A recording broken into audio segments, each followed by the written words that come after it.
यार दुआ मैं तुम्हें कैसे समझाऊं, तुम्हें ट्रैप किया जा रहा है और तुम खुशी खुशी इस जाल में फंस रही है।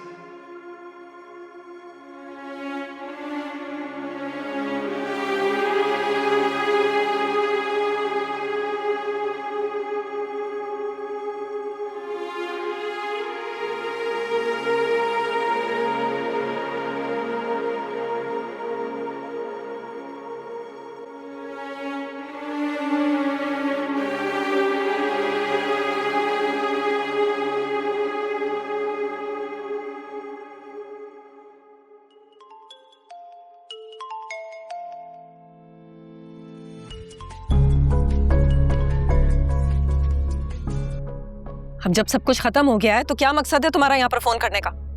आंटी अस्सलाम वालेकुम, सिर्फ 2 मिनट के लिए मेरी बात सुने। मैं ज्यादा लंबी बात नहीं करूंगा, ना कोई मिन्नत ना कोई वसाहत। मैं कुछ सुनूंगी भी नहीं, फोन रख रही हूँ, दोबारा फोन मत करना। आंटी मैंने कहा ना, सिर्फ 2 मिनट देते मुझे प्लीज। आप भूल जाएं कि मैं कौन हूं, मैं क्या चाहता हूं। आप सिर्फ दुआ के बारे में सोचें, एक माँ की हैसियत से। और ये सोचने के लिए मुझे तुमसे मशवरा करना होगा? आंटी इस चीज के लिए मैं दुआ को बिल्कुल ब्लेम नहीं करूंगा, क्योंकि वो बेचारी तो कम उम्र है। लेकिन आंटी आप तो समझदार हैं, थोड़ी बहुत दुनिया आपने भी देखी हुई है। आंटी कभी आपने ये जानने की कोशिश की है कि मिस्टर आजर और तौकीर साहब आप दोनों पर इतना मेहरबान क्यों हो रहे? बाज नहीं आओगे ना तुम अपनी बेकार फजूल इल्जाम तराशी से? आंटी आपके शौहर ने अब तक शादी नहीं की थी, तो क्या आजर ने भी नहीं की?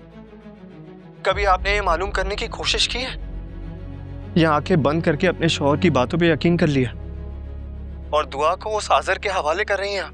आहद, आंटी अगर दादो जिंदा होती तो क्या वो भी इतनी जल्दबाजी दिखाती जितनी आप दिखा रही हैं? आंटी मैं और आप तो क्या, कोई भी मरे हुए शख्स के बारे में गलत बयानी नहीं कर सकता। दादो ने मुझसे खुद कहा था कि दुआ को तौकीर से बचा लेना। बकवास बंद करो, झूठ बोल रहे हो तुम। आंटी सच क्या है झूठ क्या है, इसको आप साइड पे कर दें। मेरी आपसे सिर्फ इतनी रिक्वेस्ट है कि ये शादी ना होने दें, या मुझे कुछ दिन की मोहलत दे दें, मैं आपको सबूत। बस करो, फोन रख रही हूँ अब मैं।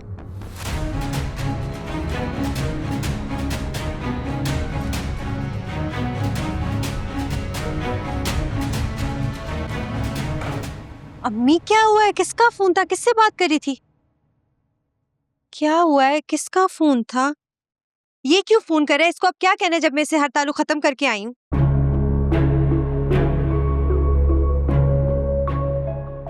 तुम इससे मिलने गई थी?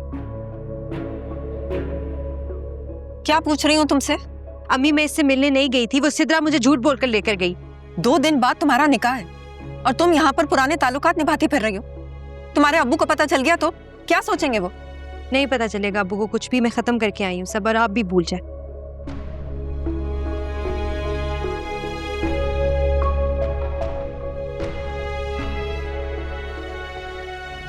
आंटी आपके शौहर ने अब तक शादी नहीं की थी, तो क्या आजर ने भी नहीं की? आंटी कभी आपने ये जानने की कोशिश की है कि मिस्टर आजर और तौकीर साहब आप दोनों पर इतना मेहरबान क्यों हो रहे? या आंखें बंद करके अपने शौहर की बातों पे यकीन कर लिया और दुआ को उस आजर के हवाले कर रही हैं?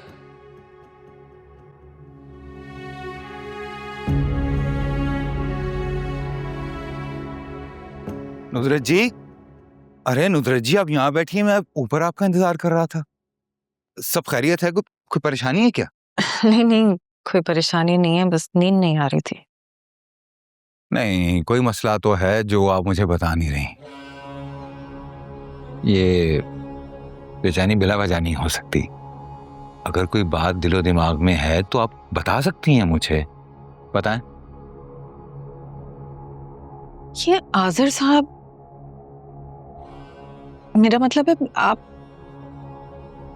आप और आजर साहब एक दूसरे को कब से जानते हैं? अरे बरसों के याराने हैं, मिलके काफी अरसे से कारोबार कर रहे हैं, काम कर रहे हैं। अब तो माशाल्लाह से बहुत अच्छा सेटअप बना लिया उन्होंने। एक बात परेशान कर रही है मुझे, आजर साहब ने अभी तक शादी क्यों नहीं की? पढ़े लिखे हैं, पैसा है, खानदान है, तो अभी तक कुंवारे क्यों हैं? अब कौन सी उम्र निकले जा रही है उनकी शादी की। मेरे साथ काम कर रहे हैं पिछले कई सालों से, लेकिन अरे भाई उम्र में मुझसे बहुत छोटे हैं। और फिर शादी ब्याह वाली बात जो है वो तो नसीबों का मामला है, जब नसीब में होगा तभी होगी ना। अब मुझे देख लीजिए, अब जाके नसीब खुला है मेरा, तो आपसे शादी हुई है कि नहीं। और जहां तक बात रही आजर साहब की शादी की, तो हो सकता है कि उनको उनके जोड़ की कोई लड़की ना मिली हो। भाई ये तो हमारी दुआ की खुशनसीबी है कि उसे आजर साहब जैसा खरे दिल का इंसान मिल रहा है, उसका नसीब बन रहा है। नहीं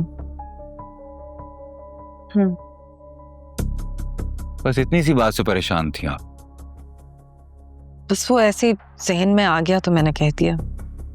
अरे ही परेशान मत हो, अभी 3 दिन तो बहुत सारे काम हैं जो करने वाले हैं मसरूफियत के।